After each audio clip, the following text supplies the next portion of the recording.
کہ fire brigade کا عملہ دیر سے پہنچا، پانی تھا نہیں، اس سب کے بارے میں کوئی جانچ پڑتال کی آپ نے ایز این ڈپٹی میئر؟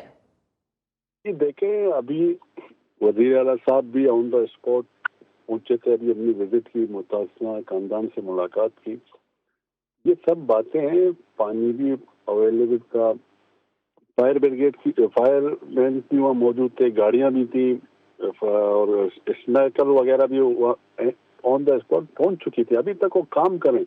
اسی حادثے میں اب دوسروں کی جان بچاتے ہوئے کل ایک شہید ہوا ہمارا فائر مین، اس کے والد صاحب بھی اپنی ڈیوٹی انجام دیتے ہوئے شہید ہوئے تھے.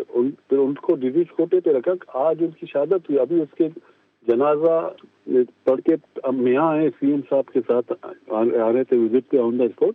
انہوں نے کلیئرلی کہہ دیا کسی کی بھی ہوگی تو ایکشن لیا جائے. سب سے پہلے ہماری یہ ہے کہ یہ آپریشن کلیئر کیا جائے. 2 لوگ ملبے اندر دبے ہوئے ہیں، ان کے پیارے بار تلاش کرے کرب کی حالت میں ان لواحقین سے ملے ان کے.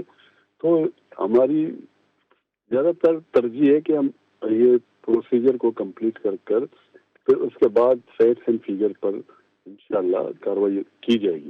اچھا سلمان عبداللہ مراد صاحب، یہ ذرا بتا دینا کہ پھر کتنا آپ کو لگتا ہے کہ 1 روز اور لگے گا؟ کیونکہ اب سے تھوڑی دیر کے بعد میرا خیال ہے 3 گھنٹے بعد 24 گھنٹے ہو جائیں گے اس سارے سانحے کو.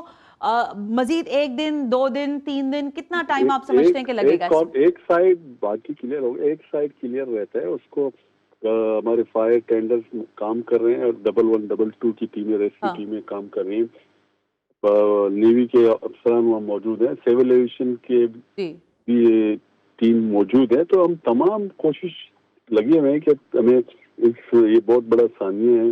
اور سلمان عبداللہ مراد صاحب ویسے جو اپنے پیارے کی تلاش میں کل سے باہر بیٹھے ہیں، تو ہمیں ان کے کرب اور درد کا احساس ہے. سب سے پہلے ہم نے یہ پرائرٹی دی اور ان کو ایشورنس دلایا ہے کہ جلد سے جلد ہم اس آپریشن کو. اچھا، اگر دیکھیں سلمان عبداللہ مراد صاحب، بات یہ ہے کہ ظاہر کچھ چیزیں حقیقت پر مبنی ہیں. اس شہر میں پرانی عمارتیں موجود ہیں، پرانے پلازاز موجود ہیں. یہ ایس پی سی اے جو ہے، کیا یہ جا کر پلازاز کی بھی کوئی آڈٹ وغیرہ کرواتا ہے کہ بھائی کتنی پرانی عمارت ہے، کیا حالات ہیں، یا یہ اس سے نہیں ہے، ان کے ڈومین کا حصہ نہیں ہے؟ نہیں ہے، کیوں نہیں جی. سی ایم صاحب نے آج دوبارہ ان کو انسٹرکشن دے دیے، اس پر بھی کی جائے گی. یہ 1980 کی بلڈنگ بنی ہوئی ہے اور اس پہ ابھی وہاں کے ذمہ دار کہہ رہے ہیں کہ ہم نے لگائے ہوئے تھے. تو اب دیکھتے ہیں فالٹ کیا ہے، کس وقت آگ کیسے لگی. وہ تمام تحقیقات ہوگی تو اس کو آپ میڈیا پرسنز کے ساتھ شیئر کیا جائے گا. اچھا یہ فرمائیے گا سلمان عبداللہ مراد صاحب، ہم بڑے کنفیوز ہوتے ہیں کچھ چیزوں میں. دیکھیے، ہم آپ سے سوال کرتے ہیں کیونکہ ہمیں پتا ہے کہ آپ ڈیپٹی میئر ہیں. پھر ہم میئر کراچی کو ڈھونڈتے ہیں کیونکہ ہمیں پتا ہے کہ وہ کراچی کے میئر ہیں. پھر ہمیں پتا چلتا ہے کہ رپورٹ جو ہے وہ کمشنر کراچی مرتب کر رہے ہیں. آپ لوگوں کی اور ذمہ داریاں، مطلب اصل میں اس شہر کو چلانے کی ذمہ داری کس کے سر پر ہے؟ میں کس سے سوال کروں؟ کمشنر کراچی سے سوال بنتا ہے، چیف منسٹر سے سوال کروں، یا میئر کراچی کو ڈھونڈوں؟ کون ہے اس سب کا، اس شہر کا اہم آدمی کون ہے ان سب لوگوں میں؟ دیکھیں، ہم سب جو اپنے منصب پہ بیٹھے ہیں، ہم سب ذمہ دار ہیں. ہم آن بورڈ ہیں. ہم کوارڈینیشن سے اس آپریشن کو ٹیکل کریں، کمشنر کراچی ہو، چیف سیکریٹری ہو. دیکھیں، سب کا جو چیف ایگزیکٹو ہے جو وزیر اعلیٰ مراد علی شاہ صاحب ہیں، وہ خود مانیٹرنگ کر رہے ہیں. ہم تمام کل سے ایک چیز کی پوچھ کر رہے ہیں. ابھی پریس کانفرنس میں بھی انہوں نے کہا کہ ڈپٹی میئر اور کمشنر سے میں رپورٹیں لیتا رہا. چیئرمین بلاول بھٹو اور زرداری صاحب نے کل ہی نوٹس لیا اس واقعے کا اور چیف منسٹر کو یہ ہدایت دی ہے.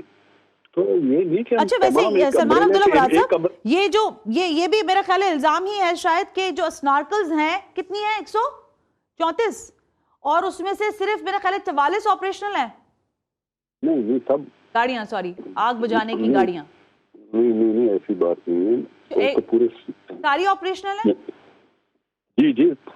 اچھا، چلیں ٹھیک ہے، بہت شکریہ سلمان عبداللہ مراد صاحب. معاملہ تو سمپل سا یہی ہے کہ ابھی تحقیق ہوگی، پھر پتہ چلے گا اس نے کہاں کیسے غفلت برتی. پھر ایس بی سی اے جو ہے اس کا ڈومین ہے، وہ پلازے بھی جا کے چیک کرے گی. اب دیکھیں کیا ہوتا ہے.